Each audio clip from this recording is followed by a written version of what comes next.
What's going on, guys? Corey from Yoda Expedition, and in this video we're going to be installing a Bilstein 6112 leveling kit on the front of our 4Runner. A few videos ago we did a max track leveling kit. If you want to check that out, I'll link it below. But let's get this thing on the lift, get the wheels off, and let's get started.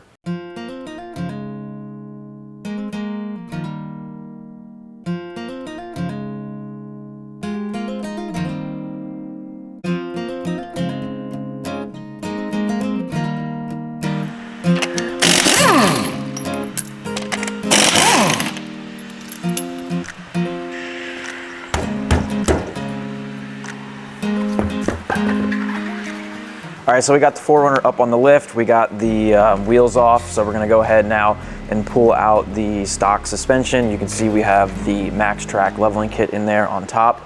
But as far as getting this removed, we're gonna have to remove the upper ball joint right here, our outer tie rod, we have to remove that, our sway bar end link, and then we're gonna have to go ahead and take off the brackets for the ABS and brake line so we don't have any tension on that. We can go ahead and loosen the nuts on top, and we have one bolt on the bottom. Once we have all of that loosened, we should be able to pull this whole assembly out.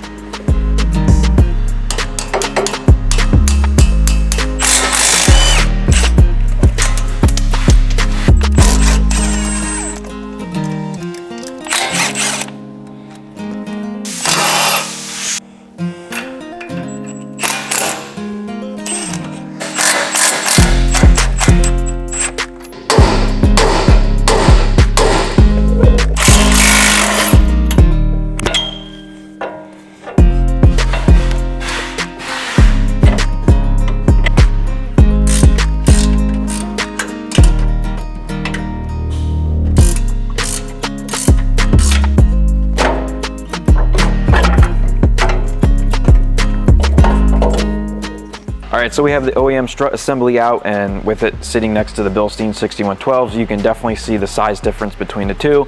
This is a 2-inch shock housing, and this is a 2.5-inch shock housing.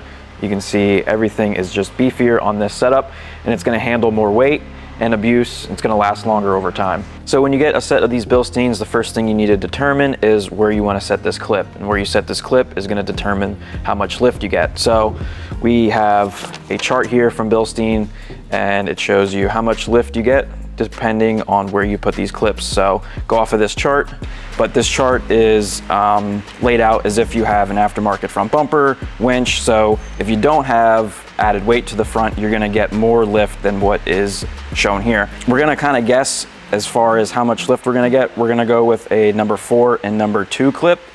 It says it gives us a 1.9-inch lift, but since we don't have any added weight on the front, we're probably gonna get a little over 2 inches. All right, so we're gonna get this back on the spring compressor. We're gonna get this clip set to where we want it, and then I'll show you how to do a full assembly on this one.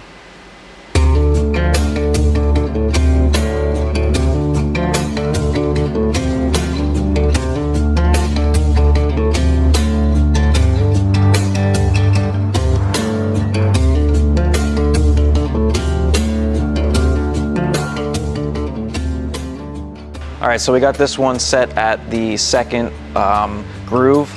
That's gonna be the passenger side. And we're gonna go ahead and assemble this one. This is gonna be the driver's side. And we're gonna put the clip in the 4th groove, and that's gonna accommodate for the driver's side lean. So we actually measured the 4Runner before we did this, both the passenger side and the driver's side. And we had about a 1/4 inch difference from one side to the other. So by putting one side 2 clicks higher than the other, that should take care of that. All right, so we got the clip on the 4th groove here. Now we're ready to assemble this and get everything tightened down. So I'm gonna go ahead, get the spring compressed on the compressor, and we can start putting it together.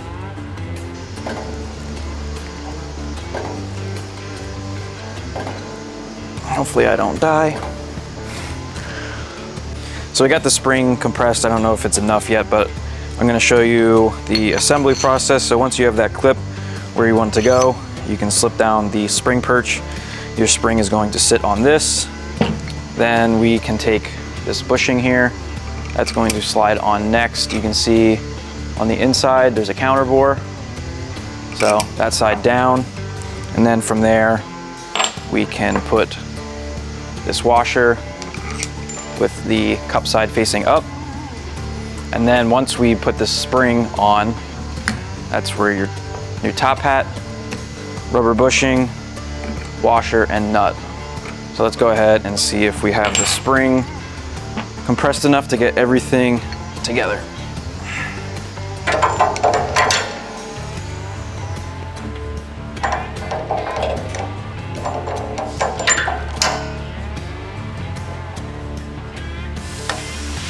Not quite, not enough. Can't get the thread started.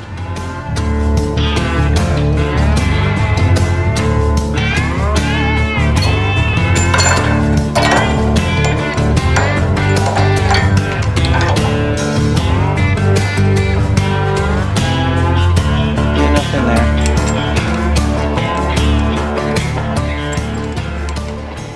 So we just finished up over at the spring compressor. We got both of these ready to go in the truck.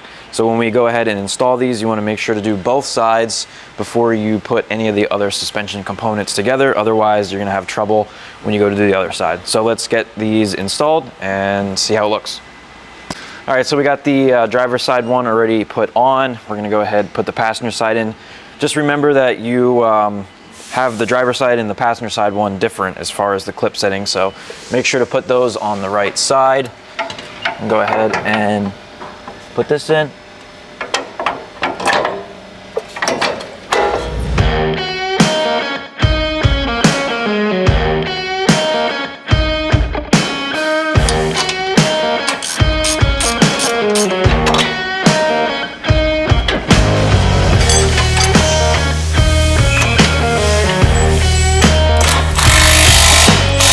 All right, so we have both strut assemblies installed on both sides of the vehicle. Now we can go ahead and start reconnecting all of our other suspension components.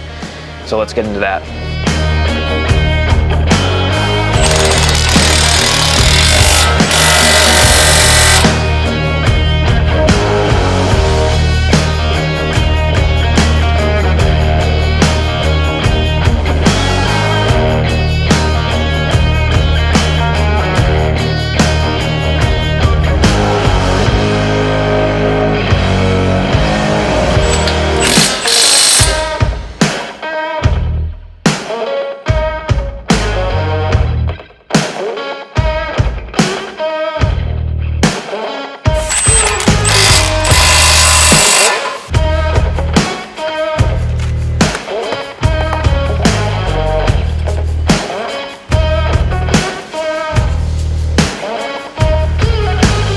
One, two, three.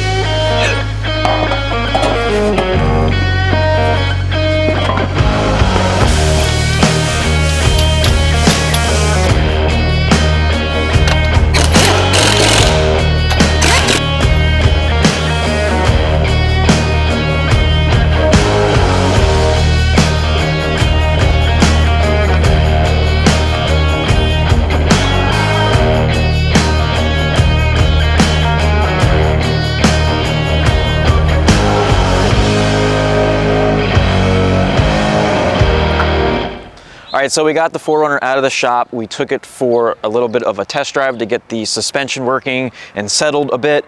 And after looking at it now, I can tell that the settings that we have this at is not gonna be level if you have no weight on the front. So we have the driver's side at clip number 4 and the passenger side at clip number 2.